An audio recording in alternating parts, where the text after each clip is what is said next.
Krásný den, my vás po dlouhé době zdravíme tady z ředitelny Májovky na naší májovkové povídačce. A omlouváme se, že jsme měli chviličku pauzu, ale přeci jenom ta zima přinesla na všech frontách spoustu nemocí a zdržení a ten program Májovky byl v posledních týdnech tak plný, a že jsme si dovolili maličkou pauzu, ale o to raději jsem, že tady můžu přivítat Timeu Salajovou, naši žákyni 7. třídy. Timi, do které sedmičky chodíš? Kde tě najdeme? Do Bčka. Do Bčka. A jak dlouho chodíš na májovku? Už 7 let. Už 7 let, takže Jo. od 1. třídy hezký májovka. Jo. Uvažovala jsi někdy, že bys šla někam jinam? Lákalo tě to třeba zkusit něco jiného? Moc ne, radši tady. Radši tady. Jo. A to je zase ta nejhezčí odpověď, kterou můžeme slyšet. Ta je hezká. A co tě u nás ve škole baví úplně nejvíc? No tak například, jak v některých hodinách máme napřed jako aktivity, napřed občance, nějaké projekty, nebo teď máme dělat jakoby reklamu, že jako prostě budeme, jak se tomu říká, sponzorovat jako, ne že sponzorovat, ale jeden produkt, o tom uděláme reklamu. To je perfektní. Koho máte na občanku? Za pana učitele Šišku.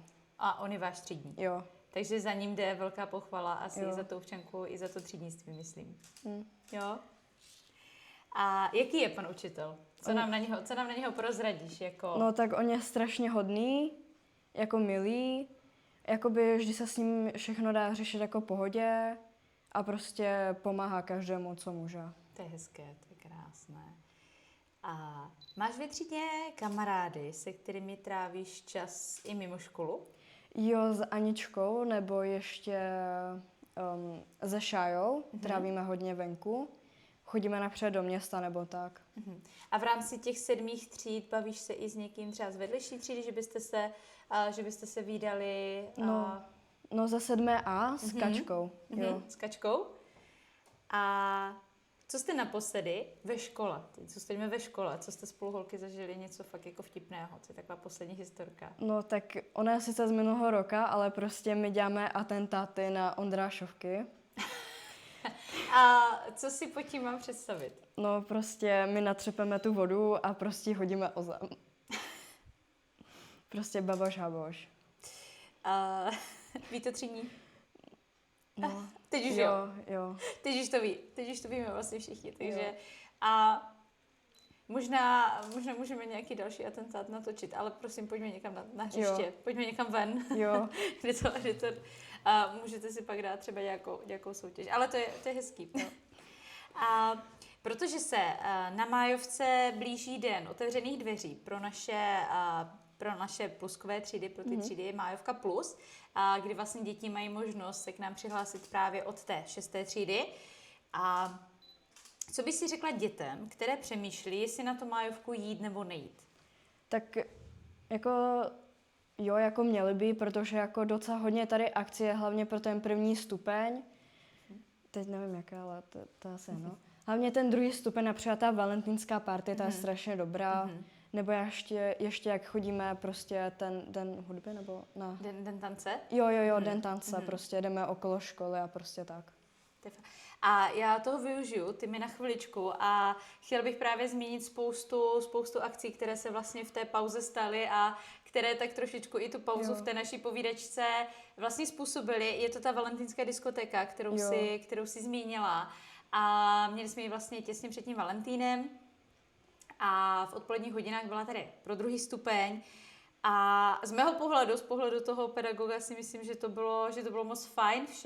Všem žákům děkuju za to, že se chovali skvěle, že jsme nemuseli řešit vlastně nic, co by mohlo narušit tu akci jako takovou. A mě zajímá teda z tvého pohledu, jak se ta akce vydařila. Tak jako za mě byla strašně dobrá, prostě hodně hudby, prostě hodně tance taky. Prostě všichni jsme si to užívali. Prostě. Si to. Jo. Máte nějaké fotky? Stihli jste si něco vyfotit domů do nějakého společného? Ne. A je něco, co bychom mohli třeba do příštího roku zlepšit? A nebo bude stačit, když ta diskotéka zase bude? Jo, stačit. Bude to stačit? Jo. Bude to takhle stačit? Super. A kromě té diskotéky my jsme vlastně stihli uspořádat pro 2. stupeň také olympijský den, kdy jsme promíchali, ty jsi vlastně byla se mnou, že jo? Nepletu se na tom olympijském dni. Jo. Že jo? A takže vy jste měli disciplíny, které byly znalostní, disciplíny, které byly sportovní. Jak se díváš na takové pojetí a na takovou vlastně oslavu olympiády?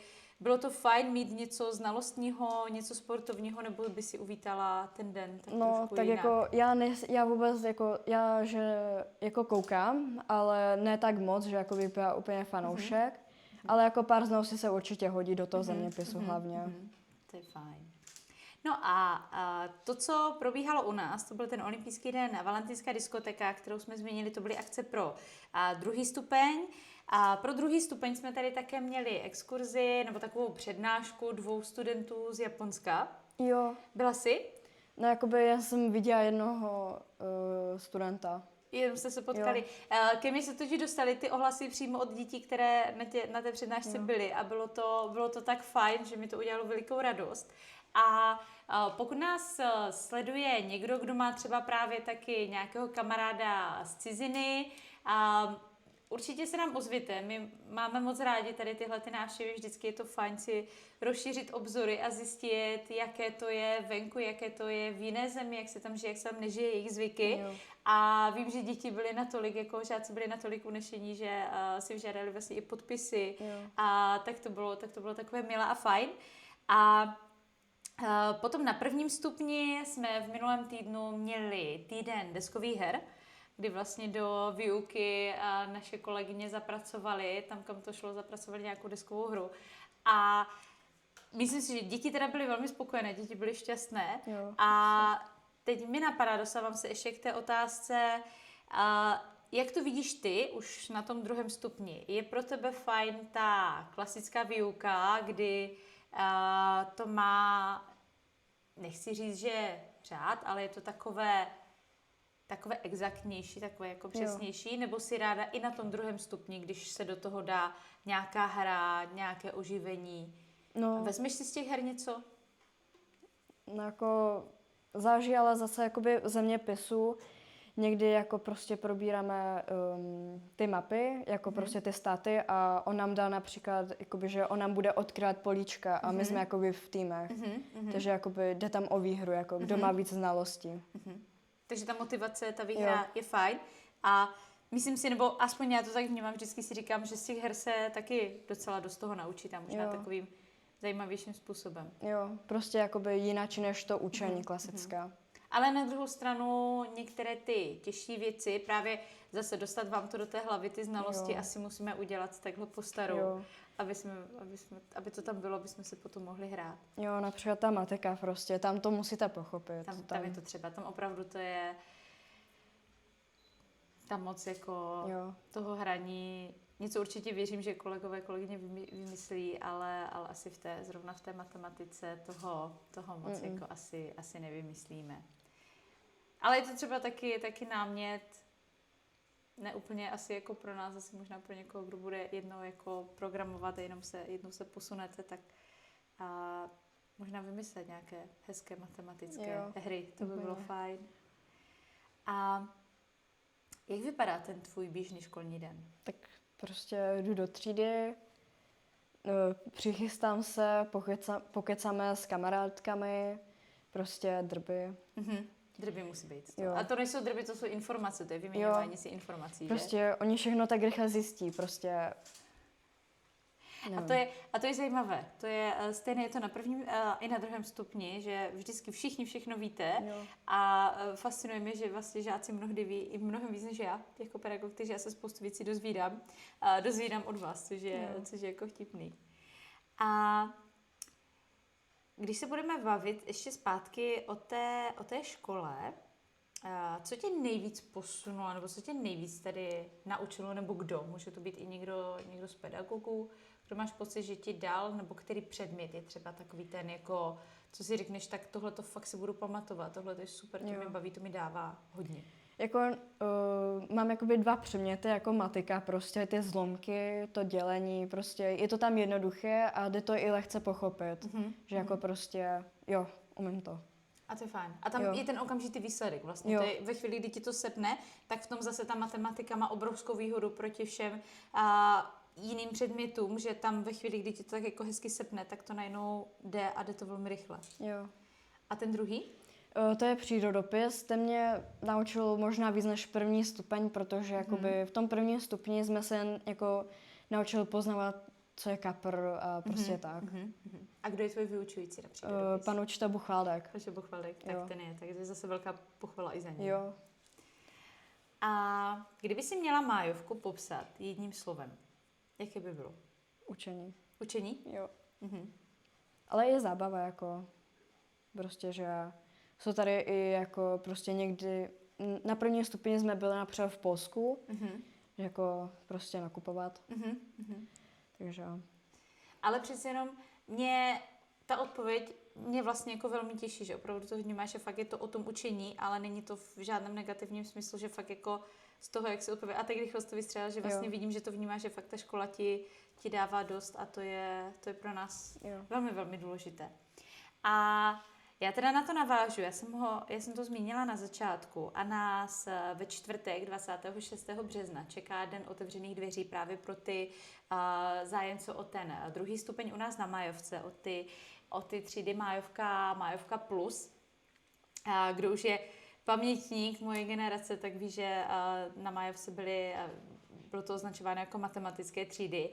A teď přeci jenom dbáme v těch pluskových, v těch áčkových třídách na to, aby to opravdu bylo nejenom o té matematice, ale je tam jako vícero dotací i je tam důraz skladený na angličtinu, na ty přírodní vědy, takže není to už tak, jak to bývalo kdysi, jenom nějaká hodina matematiky navíc, ale věřím, že to není jenom o těch plus třídách, ale je to třeba šance, jak se vlastně na tu májovku dostat.